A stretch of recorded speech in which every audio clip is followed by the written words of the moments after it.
News, ಇದು ನಿಮ್ಮ ಧ್ವನಿ. ನಮಸ್ಕಾರ. ಎಸ್ ನ್ಯೂಸ್ಗೆ ಸ್ವಾಗತ. ನಾನು ಎಸ್ ದೇವೇಂದ್ರಗೌಡ. ಇಂದಿನ ಮುಖ್ಯಾಂಶಗಳು: ನವಲಿ ಸಮಾನಾಂತರ ಜಲಾಶಯ ನಿರ್ಮಾಣಕ್ಕೆ ವಿಧಾನ ಪರಿಷತ್ತಿನಲ್ಲಿ ಚುಕ್ಕೆ ಗುರುತಿನ ಪ್ರಶ್ನೆ ಕೇಳಿದ ಎಂಎಲ್ಸಿ ಬಾದರ್ಲಿ. ಮಾರ್ಚ್ 15ಕ್ಕೆ ನವ ಕರ್ನಾಟಕ ನಿರ್ಮಾಣ ಆಂದೋಲನ ವೇದಿಕೆಯಿಂದ ಜನತಾ ಪ್ರಣಾಳಿಕೆ ಬಿಡುಗಡೆ. ಸನ್ರೈಸ್ ಶಿಕ್ಷಣ ಸಂಸ್ಥೆಯಲ್ಲಿ ಪ್ರಯೋಗಾಲಯ ದಿನಾಚರಣೆ. ಪರೀಕ್ಷೆ ಭಯ ಹೋಗಲಾಡಿಸುವುದು ಹೇಗೆ? ಪ್ರಹ್ಲಾದ್ ಗುಡಿ ಅವರಿಂದ ಮಾರ್ಗದರ್ಶನ. ಏಪ್ರಿಲ್ 20ರವರೆಗೆ ಎನ್ಆರ್ಬಿಸಿ ಕಾಲುವೆಗೆ ನೀರು ಹರಿಸಲು ಕೆಪಿಆರ್ಎಸ್ನಿಂದ ರಸ್ತೆ ತಡೆ ಪ್ರತಿಭಟನೆ. Sudiksha International School and PU College. Nursery to PUC. Admissions open for 2025-2026 batch. Located amidst lush greenery in Gadinadu, Ballari district. Sudiksha International School and PU College.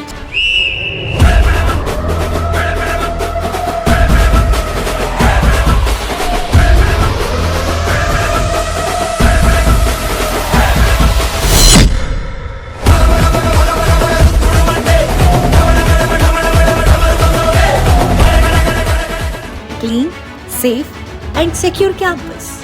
Teacher-student ratio of 1:30 for personalized attention. Activity-based learning with a focus on mutual co-learning.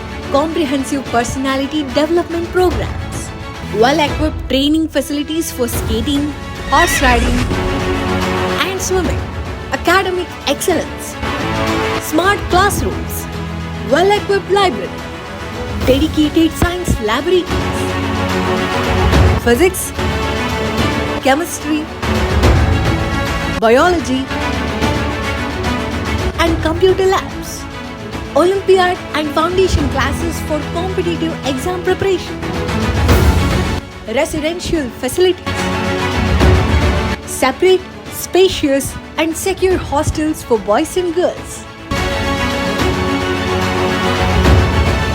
Spacious playground for sports and recreation. Safe and reliable transportation facilities. Contact us. Sudiksha International School and PU College. Address: Ibrahimpura, Karchiganuru Road, Siruguppa, Ballari district. Contact number: 9019632509 9980322129. Enroll today for your holistic learning experience and all-round development at Sudiksha International School and PU College.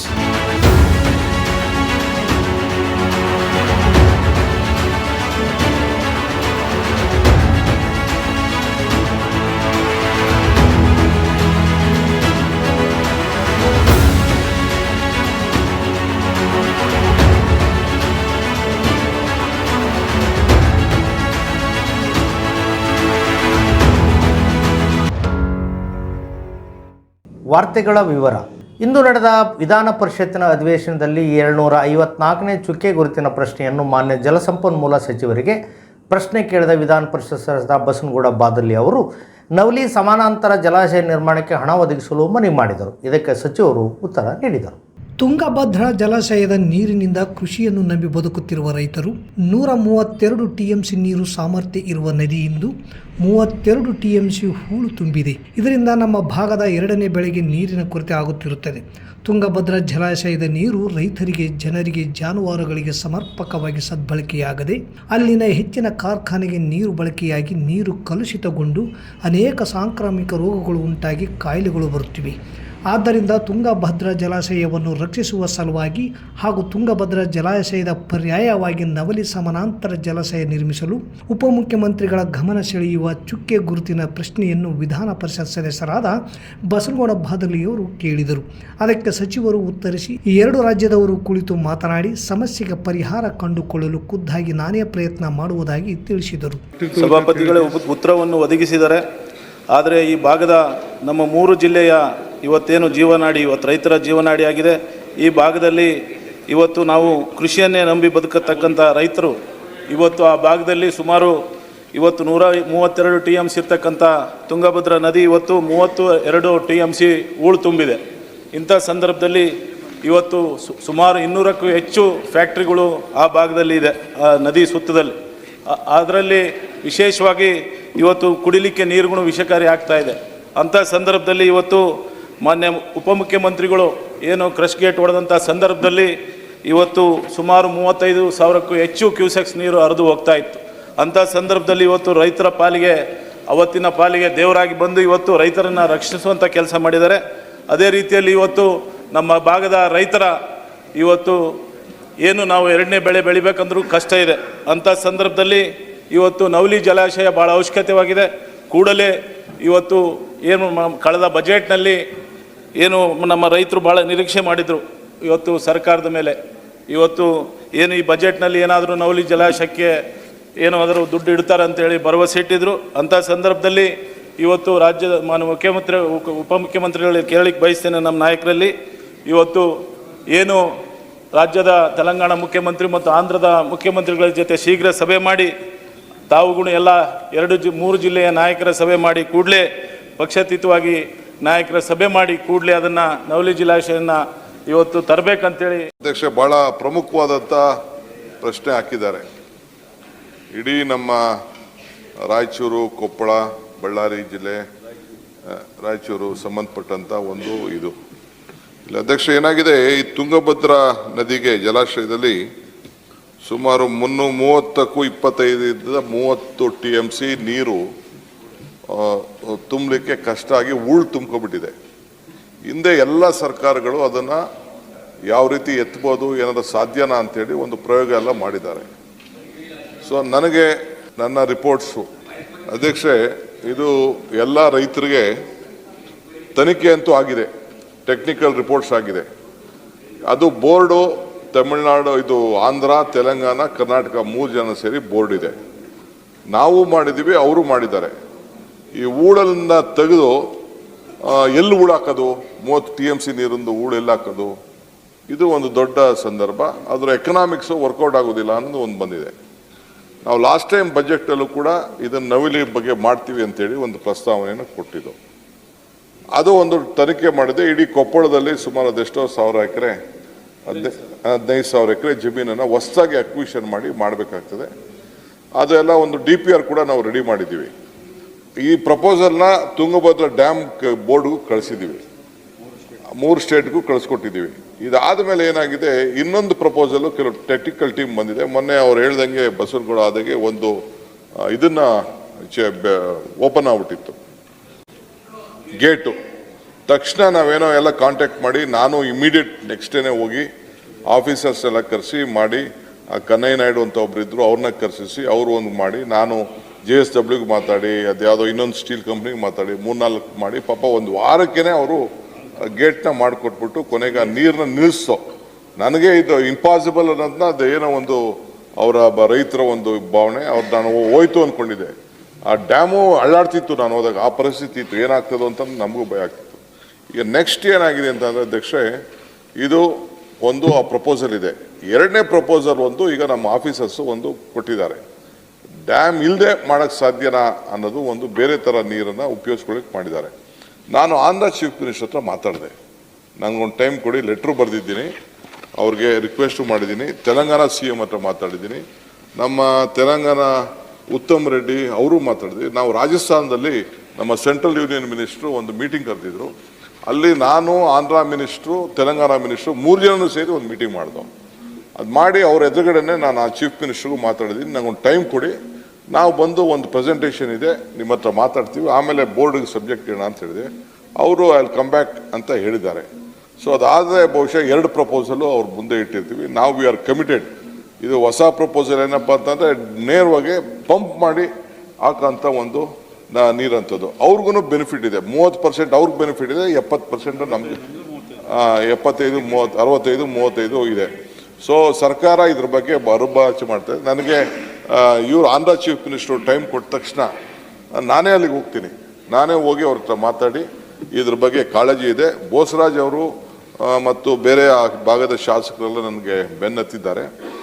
ಸುಮಾರು ಒಂದು 10 ಸತಿ ಬೋಸರಾಜ್ ಮಾಡಿದ್ದಾರೆ. ನಾನು ಇವರು ಕೂಡ ಮೊನ್ನೆ ರೀಸೆಂಟಾಗಿ ಹೋಗಿ ಪಾಟೀಲ್ರನ್ನ ಹೋಗಿ ಭೇಟಿ ಮಾಡ್ಕೊಂಡ್ಬಂದು, ಸೋಮಣ್ಣವ್ರನ್ನೂ ಕರ್ಕೊಂಡು ಹೋಗಿದ್ದು, ಜೊತೆಗೆ ಮಾತಾಡ್ಕೊಂಡು ಬಂದಿದ್ವಿ. ಅವ್ರ ಈಗ ಒಂದು 18ನೇ ತಾರೀಕು ಈ ಪೆನ್ನಾರ್ ನದಿ ಸಂಬಂಧಪಟ್ಟಂತೆ ತಿರ್ಗಾ ನಮ್ಮನ್ನ ಆಂಧ್ರ CM ಇದು ತಮಿಳ್ನಾಡವ್ರನ್ನ ಮಿನಿಸ್ಟರ್ಸ್ನ ನನ್ನ ಕರೆದಿದ್ದಾರೆ. ಆಗೋಕ್ಕೂ ಕೂಡ ಇದ್ರ ಬಗ್ಗೆ ನಾನು ಪ್ರಸ್ತಾವನೆ ಮಾಡ್ತೀನಿ. We are at it. ಇದು ಅವ್ರೇನು ಕೇಳಿದ್ದಾರೆ ಇದು ನಿಜವಾಗ್ಲೂ 30 TMC ಲಾಸ್ ಆಗ್ತಾ ಇರೋದು ಸತ್ಯ. ಈ ನೀರು ವೇಸ್ಟ್ ಆಗ್ತಾ ಇರೋದು ಸತ್ಯ. ಇದನ್ನು ಉಳಿಸಿ ರೈತರಿಗೆ ಯಾವ ರೀತಿ ಸಹಾಯ ಮಾಡಬೇಕು ಅಂತ ವಿ ಆರ್ ವರ್ಕಿಂಗ್. ಮಾರ್ಚ್ 15ರಂದು ರಾಯಚೂರಿನ APMG ಸಭಾಂಗಣದಲ್ಲಿ ನವಕರ್ನಾಟಕ ನಿರ್ಮಾಣ ಆಂದೋಲನ ವೇದಿಕೆಯಿಂದ ಜನತಾ ಪ್ರಣಾಳಿಕೆ ಬಿಡುಗಡೆ ಹಾಗೂ ಸಂವಾದ ಕಾರ್ಯಕ್ರಮ ಆಯೋಜಿಸಲಾಗಿದ್ದು, ಜಿಲ್ಲೆಯ ಜನತೆ ಭಾಗವಹಿಸಿ ಯಶಸ್ವಿಗೊಳಿಸಲು ರೈತ ಮುಖಂಡ ಬಸವರಾಜ್ ಗೋಡಿಹಾಳ್ ಮನವಿ ಮಾಡಿದ್ದಾರೆ. ನಗರದ ಪತ್ರಿಕಾ ಭವನದಲ್ಲಿ ಸುದ್ದಿಗೋಷ್ಠಿ ನಡೆಸಿ ಮಾತನಾಡಿದ ಅವರು, ಈ ನವಕರ್ನಾಟಕ ನಿರ್ಮಾಣ ಆಂದೋಲನ ವೇದಿಕೆ ವತಿಯಿಂದ ಹಮ್ಮಿಕೊಂಡ ಜನತಾ ಪ್ರಣಾಳಿಕೆ ಬಿಡುಗಡೆ ಹಾಗೂ ಸಂವಾದ ಕಾರ್ಯಕ್ರಮದಲ್ಲಿ ಕೋಡಿಹಳ್ಳಿ ಚಂದ್ರಶೇಖರ್, ಮಾಜಿ ಸಚಿವೆ BT Lalitha Nayak, CM Ibrahim, BSP Marasandra Muniyappa ಸೇರಿದಂತೆ ವಿವಿಧ ಸಂಘಟನೆಗಳ ಪ್ರಮುಖ ರಾಜ್ಯ ಮುಖಂಡರು ಈ ಕಾರ್ಯಕ್ರಮದಲ್ಲಿ ಪಾಲ್ಗೊಳ್ಳಲಿದ್ದಾರೆ. ಜೊತೆಗೆ ಜೀವನಾಡಿ ತುಂಗಭದ್ರಾ ಜಲಾಶಯದ ನೀರು ಕುಡಿಯುವುದಕ್ಕೆ ಯೋಗ್ಯವಲ್ಲದ ಪರಿಸ್ಥಿತಿ ನಿರ್ಮಾಣವಾಗಿದೆ. ಬಳ್ಳಾರಿ, ಕೊಪ್ಪಳ, ರಾಯಚೂರು ಜಿಲ್ಲೆಯ ಜನರು ತುಂಗಭದ್ರಾ ಉಳಿವಿಗಾಗಿ ಸುದೀರ್ಘ ಹೋರಾಟವನ್ನು ಏಪ್ರಿಲ್ ಮೊದಲ ವಾರದಲ್ಲಿ ಹಮ್ಮಿಕೊಳ್ಳಲಾಗುವುದು ಎಂದು ತಿಳಿಸಿದರು. ಈ ಸಂದರ್ಭದಲ್ಲಿ ರೈತ ಸಂಘದ ತಾಲೂಕು ಅಧ್ಯಕ್ಷ ನಿರ್ಪದಪ್ಪ ಅಡ್ಡಿ, ಹನುಮಂತಪ್ಪ ಕೋಣದ್, ಅಮರೇಶ್ ಸುಲ್ತಾನ್ಪುರ್, ಬಸವರಾಜ್ ಸುಲ್ತಾನ್ಪುರ್ ಸೇರಿದಂತೆ ಅನೇಕರು ಉಪಸ್ಥಿತರಿದ್ದರು. ರಾಜ್ಯ ಸರ್ಕಾರ ಏನು ಮಾಡ್ತೀವಿ, ನೆಕ್ಸ್ಟ್ ಮುಂದಿನ ವರ್ಷ ನಾವು ಸಂಪೂರ್ಣ ಎಲ್ಲ ಗೇಟ್ಗಳನ್ನು ಹೊಸದಾಗಿ ಅಳವಡಿಸೋ ಕೆಲಸ ಮಾಡ್ತೀವಿ ಅಂತ ಹೇಳಿದರು. ಈ ಮೊನ್ನೆ ಬಜೆಟ್ ಮುಗಿತು. ಆ ಬಜೆಟ್ನಲ್ಲಿ ನಾವು ನಿರೀಕ್ಷೆ ಇಟ್ಟಿದ್ವಿ ಆ ಗೇಟ್ಗಳನ್ನು ಅಳವಡಿಸೋದಕ್ಕೆ ಹಣ ನಿಗದಿ ಮಾಡ್ತಾರೆ ಅಂತೇಳಿ. ಅದ್ರ ಬಗ್ಗೆ ಯಾರೂ ಕೂಡ ಚಕಾರ ಎತ್ತಿಲ್ಲ, ಯಾವುದೂ ಮಾಡಿಲ್ಲ. ಅದು ಒಂದು. ಆಮೇಲೆ ಈಗ 33 TMC ನೀರು ಓಳು ತುಂಬಿಕೊಂಡಿದೆ ಡ್ಯಾಮ್ನಲ್ಲಿ. ಆ ಓಳಿಗೆ ಪರ್ಯಾಯವಾಗಿ ಈಗ ಒಂದು 12 ವರ್ಷದಿಂದನೂ ನವಲಿ ಸಮಾನಾಂತರ ಜಲಾಶಯ ಅಂತ ಹೇಳ್ತಾ ಬರ್ತಾ ಇದ್ದಾರೆ ಹೊರತು ಅದು ಯಾವುದೋ ರೀತಿ ಕಾರ್ಯರೂಪಕ್ಕೆ ಬರ್ತಾ ಇಲ್ಲ. ಹಾಗಾಗಿ ಆ ವಿಚಾರ ಕೂಡ ಇಟ್ಕೊಂಡು ಈಗ ಅದು ಕೂಡ ಆಗಲಿಲ್ಲ ಅಂತಂದರೆ ಕೆಳಭಾಗದ ರೈತರಿಗೆ ನೀರಾಗಲಿ ಇಲ್ಲ, ಕುಡಿಯೋದಕ್ಕೂ ಕೂಡ ನೀರು ಯೋಗ್ಯ ಇಲ್ಲ, ಕುಡಿಯೋದಕ್ಕೂ ಕೂಡ ಈ ನೀರು ಕೂಡ ಸಿಗೋದಿಲ್ಲ ಯೋಗ್ಯ. ಒಂದು ಕಡೆ ಇದ್ದರೂ ಕೂಡ ನೀರು ಕೂಡ ಸಿಗದೇ ಇರೋಂಥ ಪರಿಸ್ಥಿತಿ ನಿರ್ಮಾಣ ಆಗುತ್ತೆ. ಹಾಗಾಗಿ ಈ ಭಾಗದ ಏನಿದ್ದಾರೆ ಬಳ್ಳಾರಿ, ರಾಯಚೂರು, ಕೊಪ್ಪಳ ರೈತರಾಯಿತು, ಸಾರ್ವಜನಿಕರಾಯಿತು, ಎಲ್ಲರೂ ಕೂಡ ಈ ಎಚ್ಚೆತ್ತುಕೊಂಡು ನಾವು ನಮ್ಮ ತುಂಗಭದ್ರಾ ಉಳಿಸಬೇಕು, ತುಂಗಭದ್ರಾ ಉಳಿವಿಗಾಗಿ ನಮ್ಮ ಹೋರಾಟ ಅಂತ ಹೇಳಿಕೆಸಿ ನಾವು ಸಾರ್ವಜನಿಕರ ಜೊತೆಗೆ ಮತ್ತು ರೈತರ ಜೊತೆಗೆ ಚರ್ಚೆ ಮಾಡೋದ್ರ ಮೂಲಕ ಮುಂದಿನ ದಿನಮಾನದಲ್ಲಿ ಒಂದು ಉಗ್ರವಾದಂಥ ಹೋರಾಟವನ್ನು ಮಾಡಿ ನಮ್ಮ ತುಂಗಭದ್ರಾ ನದಿಯನ್ನು ನಾವು ರಕ್ಷಣೆ ಮಾಡಿಕೊಳ್ಳುವಂಥ ನಿಟ್ಟಿನಲ್ಲಿ ನಾವು ಕೆಲಸ ಮಾಡೋದಕ್ಕೆ ಹೋಗ್ತಾ ಇದ್ದೀವಿ ಕರ್ನಾಟಕ ರಾಜ್ಯ ರೈತರು. ಸನ್ರೈಸ್ ಶಿಕ್ಷಣ ಸಂಸ್ಥೆ ವತಿಯಿಂದ ತಾಲೂಕಿನ ಪಗಡ್ದಿನಿ, ಮಾಡಸಿರ್ವಾರ್, ಸುಕಾಲ್ಪೇಟ್ ಮತ್ತು ಮಸ್ಕಿ ತಾಲೂಕಿನ ಬಳಗಾನೂರು ಪ್ರೌಢಶಾಲೆಗಳಲ್ಲಿ ಪ್ರಯೋಗಾಲಯ ತಜ್ಞರ ದಿನಾಚರಣೆಯನ್ನು ಆಚರಿಸಲಾಯಿತು. ನೂರಾರು ವಿದ್ಯಾರ್ಥಿಗಳ ರಕ್ತ ಪರೀಕ್ಷೆ, ವಿದ್ಯಾರ್ಥಿಗಳಿಗೆ ಕೈ ತೊಳೆಯುವ ವಿಧಾನ ಹಾಗೂ ಹೃದಯಾಘಾತದ ಸಮಯದಲ್ಲಿ ಅನುಸರಿಸಬೇಕಾದ ಕ್ರಮಗಳ ಕುರಿತು ಸನ್ರೈಸ್ ಶಿಕ್ಷಣ ಸಂಸ್ಥೆ ವಿದ್ಯಾರ್ಥಿಗಳಿಂದ ಜಾಗೃತಿ ಮೂಡಿಸಲಾಯಿತು. ಈ ವೇಳೆ ಪ್ರಯೋಗಾಲಯ ತಜ್ಞರ ದಿನಾಚರಣೆ ಕುರಿತು ಉಪನ್ಯಾಸಕ ಆಸುಪಾಸ ಮಾತನಾಡಿದರು. ನಂತರ ಸಂಸ್ಥೆಯ ಅಧ್ಯಕ್ಷ ಇರ್ಫಾನ್ ಕೆ ಮಾತನಾಡಿ, ಪ್ರಯೋಗಾಲಯ ತಜ್ಞರು ಪ್ರತಿ ವರ್ಷ ಜಾಗತಿಕವಾಗಿ 13 ಬಿಲಿಯನ್ಗಿಂತಲೂ ಹೆಚ್ಚು ಪ್ರಯೋಗಾಲಯ ಪರೀಕ್ಷೆಯನ್ನು ನಿರ್ವಹಿಸುತ್ತಾರೆ. ಬರಿಗಣ್ಣಿಗೆ ಕಾಣದ ಸಾವಿರಾರು ರೋಗಕಾರಗಳನ್ನು ಗುರುತಿಸುತ್ತಾರೆ. ಪ್ರಯೋಗಾಲಯ ತಜ್ಞರು ವೈದ್ಯಕೀಯ ಲೋಕಕ್ಕೆ ಅವರ ಕೊಡುಗೆ ಅನನ್ಯವಾಗಿದೆ ಎಂದರು. ಈ ಕಾರ್ಯಕ್ರಮದಲ್ಲಿ ಬಳಗನೂರು ಪ್ರೌಢಶಾಲೆಯ ಮುಖ್ಯೋಪಾಧ್ಯಾಯರಾದ ಮಹಾದೇವಮ್ಮ, ಆರೋಗ್ಯಾಧಿಕಾರಿ ಡಾಕ್ಟರ್ ದೌಲ್ ಸಾಬ್ ಮತ್ತು ಶಿಕ್ಷಕರು, ಸನ್ರೈಸ್ ಪ್ಯಾರಾಮೆಡಿಕಲ್ ಕಾಲೇಜಿನ ಉಪನ್ಯಾಸಕರಾದ ಬಸವಲಿಂಗ, ಆಸಿಫ್, ರಾಜೇಶ್, ಮನೋಹರ್ ಬಡಿಗೇರ್, ನರ್ಸಿಂಗ್ ಪ್ಯಾರಾಮೆಡಿಕಲ್ ಕಾಲೇಜಿನ ವಿದ್ಯಾರ್ಥಿಗಳು ಹಾಗೂ ಬಳಗನೂರು ಸರ್ಕಾರಿ ಪ್ರೌಢಶಾಲೆಯ ವಿದ್ಯಾರ್ಥಿಗಳು ಉಪಸ್ಥಿತರಿದ್ದರು. ಪ್ರಯೋಗಾಲಯ ತಂತ್ರಜ್ಞರ ದಿನಾಚರಣೆ ಅಂಗವಾಗಿ ನಿಮಗೆಲ್ಲರಿಗೆ ಆರೋಗ್ಯ ಸುರಕ್ಷತೆ ಬಗ್ಗೆ ಮಾಹಿತಿ ನೀಡಲಿಕ್ಕೆ ಹಾಗೂ ರಕ್ತದ ಗುಂಪು ಪರೀಕ್ಷೆ ಮಾಡೋದಕ್ಕೋಸ್ಕರ ಬಂದಿದ್ದೀವಿ. ಸೊ ಇದನ್ನು ಅವಕಾಶ ಮಾಡಿಕೊಡುವಂಥ ನಿಮ್ಮ ಪ್ರಾಂಶುಪಾಲರಿಗೆ ಅಥವಾ ನಿಮ್ಮ ಮುಖ್ಯೋಪಾಧ್ಯಾಯರಿಗೆ ಧನ್ಯವಾದಗಳನ್ನು ತಿಳಿಸುತ್ತಾ ಈ ಕಾರ್ಯಕ್ರಮದ ಉದ್ದೇಶ ಏನಪ್ಪ ಅಂತಂದರೆ, ಸೊ ನೀವು ಯಾವ ಥರ ಆರೋಗ್ಯದಲ್ಲಿ ಯಾವ ಥರ ಸುರಕ್ಷತೆಯನ್ನು ಹೊಂದಿರಬೇಕು. ಸ್ಪೆಷಲಿ ಹೆಣ್ಮಕ್ಳಲ್ಲಿ ಮೆನ್ಸ್ಟ್ರುಯಲ್ ಪೀರಿಯಡ್ ಅಂತೇಳಿ ಆಗುತ್ತೆ. ಸೊ ಅದು ಆ ಟೈಮಲ್ಲಿ ನೀವು ಯಾವ ಥರ ಇರಬೇಕು ಅನ್ನೋದು, ಹ್ಯಾಂಡ್ ವಾಷಿಂಗ್. ವಿದ್ಯಾರ್ಥಿಗಳು ಪರೀಕ್ಷೆ ಭಯದಿಂದ ಹೊರಬರಬೇಕು, ಎದುರಿಸುವ ಗುಣ ಬೆಳೆಸಿಕೊಳ್ಳಬೇಕು. ಈ ಕುರಿತು ಶಿಕ್ಷಕರು ಮಕ್ಕಳಿಗೆ ಪಾಠ ಹೇಗೆ ಮಾಡಬೇಕೆನ್ನುವ ಕುರಿತು ವಕೀಲರಾದ ಪ್ರಹ್ಲಾದ್ ಗುಡಿಗೆ ಅವರು ಸೌದಾಗರ್ ಮ್ಯಾಂಟೆಸರಿ ಆಂಗ್ಲ ಮಾಧ್ಯಮ ಶಾಲೆಯಲ್ಲಿ ಕಾರ್ಯಾಗಾರವನ್ನು ನಡೆಸಿದರು. ಕೋಟೆ ಏರಿಯಾದ ಸೌದಾಗರ್ ಮಾಂಟೆಸರಿ ಆಂಗ್ಲ ಮಾಧ್ಯಮ ಶಾಲೆಯಲ್ಲಿ ಈ ದಿನ ನಮ್ಮ ಶಾಲೆಯಲ್ಲಿ ಪರೀಕ್ಷಾ ಭಯ ಹೋಗಲಾಡಿಸುವ ಕುರಿತು ಮಾರ್ಗದರ್ಶನವನ್ನು ವಕೀಲರು ಮತ್ತು ವರದಿಗಾರರಾದ ಪ್ರಹ್ಲಾದ್ ಗುಡಿ ಅವರು ಒಂದು ಕಾರ್ಯಕ್ರಮವನ್ನು ನಡೆಸಿಕೊಟ್ಟರು. ಜೊತೆಗೆ ಎಲ್ಲ ಶಿಕ್ಷಕ ಮತ್ತು ಶಿಕ್ಷಕಿಯರಿಗೂ ಮಕ್ಕಳಿಗೂ ಯಾವ ರೀತಿ ಪಾಠ ಮಾಡಬೇಕೆಂಬುದನ್ನು ಸಹ ವಿವರಿಸಿದರು. ಈ ಸಂದರ್ಭದಲ್ಲಿ ಶಾಲೆಯ ಅಧ್ಯಕ್ಷರಾದ ಕೆ ಅಸದ್ ಖಾನ್, ಕಾರ್ಯದರ್ಶಿಗಳಾದ ಶರಫ್ ಖಾನ್, ಮುಖ್ಯ ಗುರುಗಳಾದ ಶಿವರಾಜ್ ಹೂಗಾರ್, ಸಹ ಶಿಕ್ಷಕರಾದ ರಾಜಣ್ಣ, ಕುಮಾರಿ ಸೈಯದ್, ಫಲಿ ಹಮಿಸ್, ಕುಮಾರಿ ಸಂಸದ್, ಗಂಗಮ್ಮ, ಶ್ರುತಿ, ಮಂಜುನಾಥ್, ಕುಮಾರಿ ನಾಗವೇಣಿ, ಲಕ್ಷ್ಮಿ ಈ ಮಾರ್ಗದರ್ಶನವನ್ನು ಪಡೆದುಕೊಂಡರು. ನಾರಾಯಣಪುರ ಬಲದಂಡೆ ವ್ಯಾಪ್ತಿಯ 1,20,000 ಎಕರೆಗೆ ನೀರು ಏಪ್ರಿಲ್ 20ರವರೆಗೆ ನೀಡಬೇಕೆಂದು ಒತ್ತಾಯಿಸಿ ಕರ್ನಾಟಕ ಪ್ರಾಂತ ರೈತ ಸಂಘ ನೀರು ಬಳಕೆದಾರ ಸಂಘದ ವತಿಯಿಂದ ಇಂದು ದೇವದುರ್ಗ ತಾಲೂಕಿನ ರಾಜ್ಯ ಹೆದ್ದಾರಿ ಅಮರಾಪುರ ಕ್ರಾಸ್ ಬಳಿ ರಸ್ತೆ ತಡೆ ನಡೆಸಿ ಪ್ರತಿಭಟನೆ ಹಮ್ಮಿಕೊಳ್ಳಲಾಗಿತ್ತು. ಪೊಲೀಸರು ಪ್ರತಿಭಟನಾಕಾರರನ್ನು ಬಂಧಿಸಿ ನಂತರ ಬಿಡುಗಡೆ ಮಾಡಿದರು. ನೀರಾವರಿ ಸಲಹಾ ಸಮಿತಿ ನಿರ್ಣಯದಂತೆ ಮಾರ್ಚ್ 23ರವರೆಗೆ ನೀರು ನೀಡಲು ತೀರ್ಮಾನಿಸಿದ್ದು, ಇದರಿಂದ ಈ ಭಾಗದ 1,20,000 ಎಕರೆಯಲ್ಲಿ ಭತ್ತ, ಮೆಣಸಿನಕಾಯಿ, ಶೇಂಗಾ ಇನ್ನಿತರೆ ಬೆಳೆಗಳಿಗೆ ನೀರು ಸಿಗದೆ ನಾಶವಾಗುತ್ತವೆ. ಬೆಳೆ ಸಂಪೂರ್ಣವಾಗಿ ಬರಲು ಇನ್ನೂ 1.5 ತಿಂಗಳು ಬೇಕು. ಹೀಗಾಗಿ ಕನಿಷ್ಠ ಏಪ್ರಿಲ್ 20ರವರೆಗೆ ನೀರು ನೀಡಿದಲ್ಲಿ ಮಾತ್ರ ಬೆಳೆ ಬರಬಹುದು. ರೈತರ ಹಿತ ಕಾಪಾಡುವ ಸರ್ಕಾರ ಈ ಬಗ್ಗೆ ಕೂಡಲೇ ಮಧ್ಯಪ್ರವೇಶ ಮಾಡಿ 20ರವರೆಗೆ ನೀರು ಹರಿಸಬೇಕೆಂದು ಒತ್ತಾಯಿಸಿ ಇಂದು ದೇವದುರ್ಗದ ರಾಜ್ಯ ಹೆದ್ದಾರಿ ಅಮರಾಪುರ ಕ್ರಾಸ್ ಬಳಿ KPRS ಸಂಘಟನೆ ವತಿಯಿಂದ ರಸ್ತೆ ತಡೆ ನಡೆಸಿ ಪ್ರತಿಭಟನೆಗೆ ರೈತರು ಮುಂದಾದರು. ಈ ವೇಳೆ ರೈತರು ಎದುರಿಸುತ್ತಿರುವ ಸಮಸ್ಯೆಗಳ ಕುರಿತು KPRS ಮುಖಂಡರಾದ ನರಸಣ್ಣ ನಾಯಕ್ ಮತ್ತು ಚೆನ್ನಪ್ಪ ಆನೆಗುಂದಿ ಪ್ರತಿಭಟನೆ ಉದ್ದೇಶಿಸಿ ಮಾತನಾಡಿದರು. ಸುಮಾರು ಹೊತ್ತು ರಸ್ತೆ ತಡೆ ನಡೆಸಿದ ಪ್ರಯುಕ್ತ ಸಂಚಾರ ಅಸ್ತವ್ಯಸ್ತಗೊಂಡ ಕಾರಣ ಪೊಲೀಸರು ಪ್ರತಿಭಟನಾಕಾರರನ್ನು ಬಂಧಿಸಿ ನಂತರ ಬಿಡುಗಡೆ ಮಾಡಿದರು. ಈ ಸಂದರ್ಭದಲ್ಲಿ ಪೊಲೀಸರು ಮತ್ತು ರೈತ ಮುಖಂಡರು ಮಧ್ಯೆ ಮಾತಿನ ಚಕಮಕಿ ನಡೆಯಿತು. ಈ ವೇಳೆ KPRS ಸಂಘಟನೆಯ 100 ರೈತರು ಮತ್ತು ಮುಖಂಡರಾದ ಸಬ್ಬೀರ್, ಗಿರಿಯಪ್ಪ ಪೂಜಾರ್, KG ವೀರೇಶ್, ಬಸವಂತರಾಯಗೌಡ ಕಲ್ಲೂರ್, ಹನುಮಂತ ಗುರಿಕಾರ್, ಬಸವರಾಜ್ ನರೆಗಲ್, ಸಿದ್ದಪ್ಪ ಗುಮೇದಾರ್, ಮೋನೇಶ್, ಸಂಜೀವ್ ರೆಡ್ಡಿ, ಚಂದಪ್ಪ ಸೇರಿದಂತೆ ಇನ್ನಿತರರು ಇದ್ದರು. ಇದೇ ವಿಚಾರವಾಗಿ ದೇವದುರ್ಗ ಶಾಸಕರಾದ ಕರೆಮ್ಮ ನಾಯಕ್ ಅವರು ಬೆಂಗಳೂರಿನಲ್ಲಿ DCM DK ಶಿವಕುಮಾರ್ ಅವರನ್ನು ಭೇಟಿ ಮಾಡಿ ನೀರು ಬಿಡುವಂತೆ ಮನವಿ ಮಾಡಿಕೊಂಡರು. ಮತ್ತೊಮ್ಮೆ ಮುಖ್ಯಾಂಶಗಳು. ನವಲಿ ಸಮಾನಾಂತರ ಜಲಾಶಯ ನಿರ್ಮಾಣಕ್ಕೆ ವಿಧಾನ ಪರಿಷತ್ತಿನಲ್ಲಿ ಚುಕ್ಕೆ ಗುರುತಿನ ಪ್ರಶ್ನೆ ಕೇಳಿದ MLC ಬಾದರ್ಲಿ. ಮಾರ್ಚ್ 15ಕ್ಕೆ ನವ ಕರ್ನಾಟಕ ನಿರ್ಮಾಣ ಆಂದೋಲನ ವೇದಿಕೆಯಿಂದ ಜನತಾ ಪ್ರಣಾಳಿಕೆ ಬಿಡುಗಡೆ. ಸನ್ರೈಸ್ ಶಿಕ್ಷಣ ಸಂಸ್ಥೆಯಲ್ಲಿ ಪ್ರಯೋಗಾಲಯ ದಿನಾಚರಣೆ. ಪರೀಕ್ಷೆ ಭಯ ಹೋಗಲಾಡಿಸುವುದು ಹೇಗೆ? ಪ್ರಹ್ಲಾದ್ ಗುಡಿ ಅವರಿಂದ ಮಾರ್ಗದರ್ಶನ. ಏಪ್ರಿಲ್ 20ರವರೆಗೆ NRBC ಕಾಲುವೆಗೆ ನೀರು ಹರಿಸಲು KPRSನಿಂದ ರಸ್ತೆ ತಡೆ ಪ್ರತಿಭಟನೆ. ಇಲ್ಲಿಗೆ ವಾರ್ತಾ ಪ್ರಸಾರ ಮುಕ್ತಾಯವಾಯಿತು. ನಿರಂತರ ಸುದ್ದಿಗಾಗಿ ವೀಕ್ಷಿಸಿ ಎಸ್ ನ್ಯೂಸ್. ಇದು ನಿಮ್ಮ ಧ್ವನಿ. ನಮಸ್ಕಾರ. Sunrise group of institute Sindhanur ಕೇಂದ್ರ ಮತ್ತು ರಾಜ್ಯ ಸರ್ಕಾರದಿಂದ ಮಾನ್ಯತೆ ಪಡೆದಿದೆ. ಪ್ರಿಯ ಪಾಲಕರೇ ಹಾಗೂ ವಿದ್ಯಾರ್ಥಿಗಳೇ, ನಿಮ್ಮ ಉಜ್ವಲ ಭವಿಷ್ಯಕ್ಕಾಗಿ ಒಮ್ಮೆ ಈ ಸಂಸ್ಥೆಗೆ ಭೇಟಿ ನೀಡಿ. Sunrise college of pharmacy, Sunrise school of nursing, Sunrise paramedical college Sindhanur. ಈ ಸಂಸ್ಥೆಯಲ್ಲಿರುವ ಕೋರ್ಸ್ಗಳು ಡಿ ಫಾರ್ಮಸಿ ವಿದ್ಯಾರ್ಹತೆ PUC ಸೈನ್ಸ್ ಪಾಸ್, ಅವಧಿ 2 ವರ್ಷ. ನರ್ಸಿಂಗ್ GNM ವಿದ್ಯಾರ್ಹತೆ ದ್ವಿತೀಯ PUC, ಕಲಾ ಮತ್ತು ವಿಜ್ಞಾನ ವಾಣಿಜ್ಯ, ಅವಧಿ 3 ವರ್ಷ. ಪ್ಯಾರಾಮೆಡಿಕಲ್ ಕಾಲೇಜ್ DMLT DHI ಕೋರ್ಸ್ಗಳು ವಿದ್ಯಾರ್ಹತೆ SSLC ದ್ವಿತೀಯ PUC ವಿಜ್ಞಾನ, ಅವಧಿ 3 ವರ್ಷ. ಹಾಗೂ ಈ ಸಂಸ್ಥೆಯ ವಿಶೇಷತೆ ಏನೆಂದರೆ ಅನುಭವಿ ಉಪನ್ಯಾಸಕರಿಂದ ಬೋಧನೆ, ಪ್ರತಿ ಶನಿವಾರ ವಿಶೇಷ ತಜ್ಞ ವೈದ್ಯರಿಂದ ಉಪನ್ಯಾಸ, ಸುಸಜ್ಜಿತ ಕಟ್ಟಡ, ಸ್ಮಾರ್ಟ್ ಕ್ಲಾಸಸ್ ಹಾಗೂ ವಿಶೇಷವಾಗಿ ಎಲ್ಲ ವಿದ್ಯಾರ್ಥಿಗಳ ಸುರಕ್ಷತೆಗಾಗಿ CC ಕ್ಯಾಮೆರಾ ಅಳವಡಿಸಲಾಗಿದೆ. ಮತ್ತು ವಿದ್ಯಾರ್ಥಿಗಳಿಗೆ ಕಲಿಕಾ ಅನುಭವಕ್ಕಾಗಿ ಸಿಂಧನೂರು ಹಾಗೂ ವಿವಿಧ ನಗರದ ತಜ್ಞ ವೈದ್ಯರಿಂದ ಉಚಿತವಾಗಿ ಸುಮಾರು ಆರೋಗ್ಯ ತಪಾಸಣೆ ಶಿಬಿರದಲ್ಲಿ ವಿದ್ಯಾರ್ಥಿಗಳು ಭಾಗವಹಿಸಿ ವಿಶೇಷ ಕಲಿಕಾ ಅನುಭವವನ್ನು ಪಡೆದಿರುತ್ತಾರೆ. ಪ್ರವೇಶಕ್ಕಾಗಿ ಹಿಂದೆ ಸಂಪರ್ಕಿಸಿ.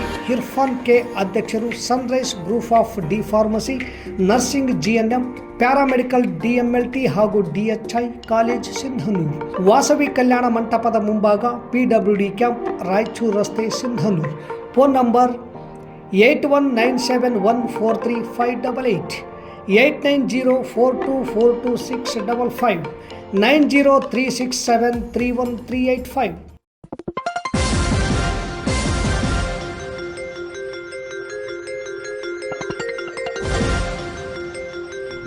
ಎಸ್ ನ್ಯೂಸ್, ಇದು ನಿಮ್ಮ ಧ್ವನಿ.